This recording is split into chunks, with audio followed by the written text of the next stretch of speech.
estatutos e leis e decretos. Por que Deus cercou Israel com leis, estatutos e decretos? Para permanecê-los na santidade. A santidade é a honra da missão. Teve uns percalços no caminho da história, Deus sempre interveio, sempre querendo salvar a promessa. Ok, salvou a promessa, Cristo veio. Agora nós temos, aí a gente vai estudar o Cristo para frente agora, que é a cristologia. Alguém quer falar mais uma, perguntar alguma coisa? Ali, Henrique, nessa questão, você falou que os princípios são eternos? São. Quais são esses princípios?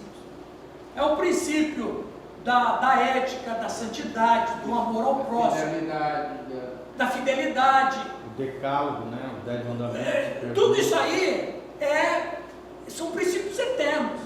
É que quando, talvez, às vezes, na hora de ministrar, o cara talvez ele não tenha nem tempo, às vezes, né? E às vezes fica uma mensagem pela metade, aí tá mal, não tem tempo. Exato, você disse tudo, fica uma mensagem com uma verdade anacrônica. Incompleta, é verdade. Porque na verdade é o seguinte, eu posso estar falando de princípio, a pessoa pode estar entendendo que eu estou falando de coisas materiais. Exatamente. E o princípio público. Quer dizer que isso não é para nós? Não. Eu posso estar ministrando sobre isso aí, sobre princípios espirituais, que, por exemplo, isso é o que Jesus disse. Eu vim para que tenham vida, aí ele não dá acrescenta, a vida é em abundância. O que é essa abundância de Cristo?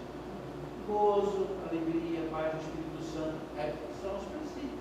Então, às vezes, depende de quem está ministrando e como. O enfoque que ele está É dando. complicado, você vê? É muito difícil. As distorções, né?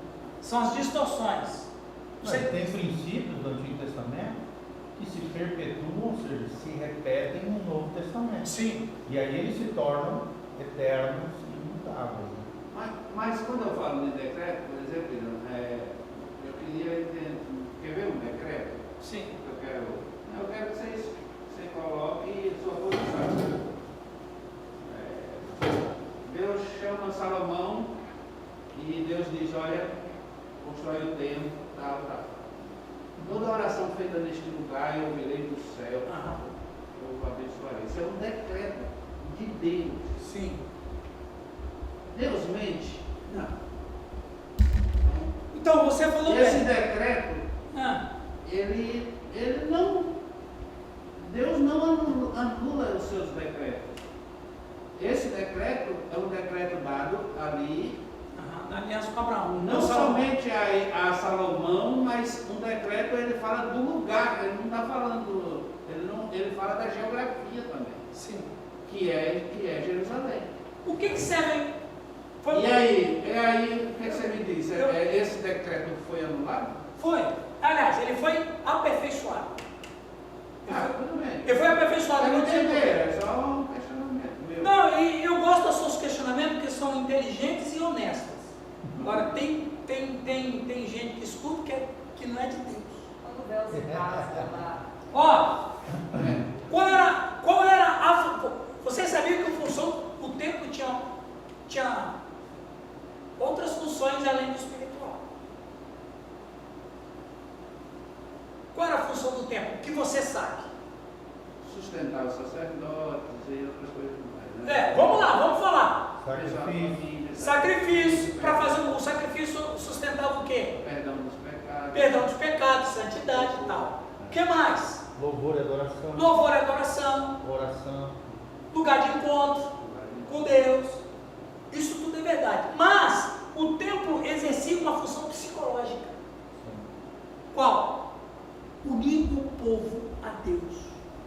Em torno de Deus. Por que que o Davi quis construir o templo do lado do palácio? Poder teocrático, Todo mundo que passava na Avenida Rei Davi, não, Avenida Abraão, o povo via o templo e o palácio do lado do outro, o que eles entendiam? Deus está abençoando o poder civil. Então o templo tinha essa função de unir o povo. Jesus disse que o povo, um reino dividido, não subsiste. O templo, ele tinha essa função psicológica. que é unir as pessoas em torno de Deus. Onde é que eu vou encontrar Deus? No templo. Aí a mulher samaritana pergunta: Deus, ele vai ser, a gente vai encontrar com Deus lá no templo em Jerusalém ou aqui no Monte Gerizim? Jesus falou assim: nem lá nem cá, porque você agora é o templo. Por isso que o decreto foi aperfeiçoado. Pedro vai dizer que nós somos templos de pedras vivas. Um Deus vivo tem que morar numa casa viva. Por isso que eu falei, Hildo, que o decreto ele foi aperfeiçoado. E tem um detalhe: o templo de Salomão não existe mais desde a primeira queda com Nabucodonosor.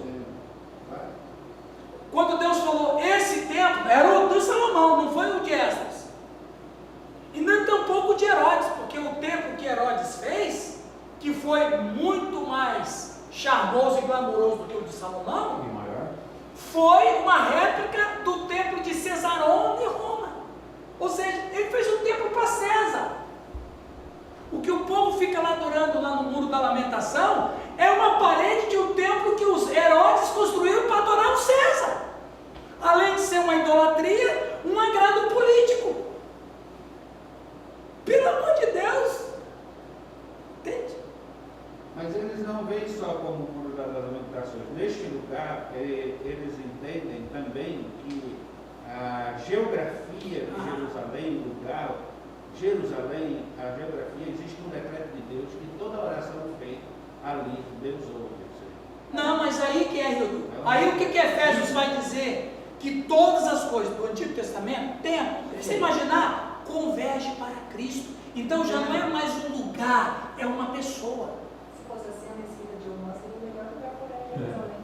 Que foi o diálogo de Jesus com a samaritana, né? Que foi o diálogo com Jesus com a samaritana. É em Jezerim, Em Jerusalém, Samaria ou naquele em Jerusalém?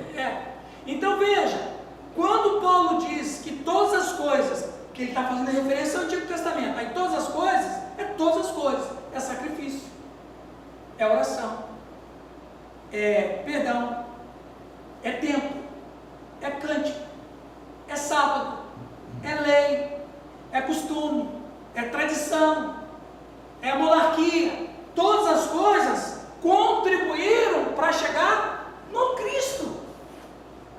Desagou em Cristo. Então Cristo é o Antigo Testamento perfeito.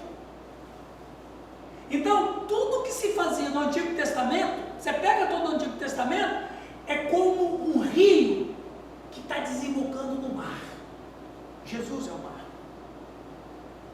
Por isso que Paulo diz: todas as coisas convergem para Ele, de tal maneira que quando você está em Cristo, você está com o Antigo Testamento também, que de uma maneira muito mais perfeita.